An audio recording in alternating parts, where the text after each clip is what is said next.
of Nisa on Ecclesiastes.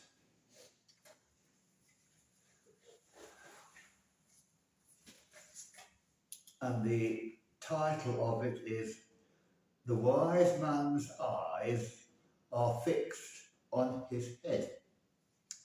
Here we go. If the soul should raise its eyes toward its head, which is Christ, as Paul says, then it would be counted among the blessed as being sharp-sighted, having its eyes where there is no shadow of evil. That same great Paul, and any others as great as he, fix their eyes on the head, as do all who live and move and have their being in Christ. And it is impossible for anyone who lives in light to see the darkness. So it is not possible that he who fixes his eyes upon Christ should lower them to dwell in the vanities. For he who has his eyes fixed on his head, by head we mean the origin of all things, has them fixed on all virtue. For Christ is all complete virtue, on truth, on justice, on incorruption, and on all that is good. So the eyes of the wise man are on his head, but the fool walks in darkness.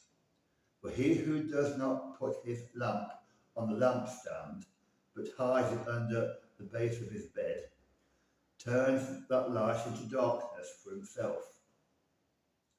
How many there are, on the other hand, who are engaged in lofty contests and are occupied in contemplation of things which really exist, and yet are considered blind and useless in material things, as Paul boasted that he was, so that he was a fool for Christ's sake.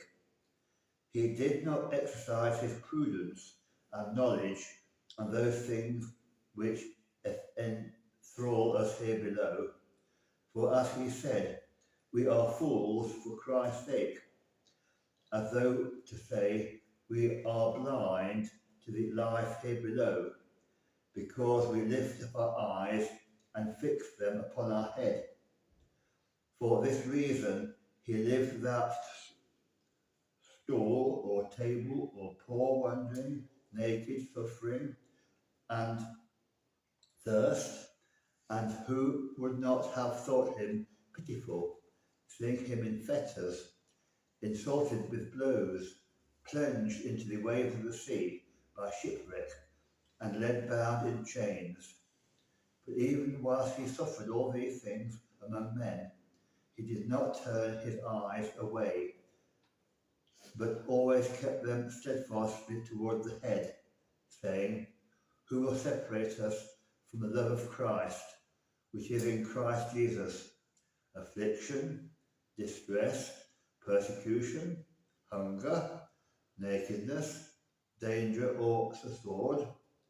Which is as though to say, "Who will tear me and my eyes from my head, and bring them to what should be trodden underfoot?" And he calls upon us to do the same when he gives the command, "Occupy your minds with things which are above." In other words, have your eyes fixed upon the head. The Gregory of Nyssa.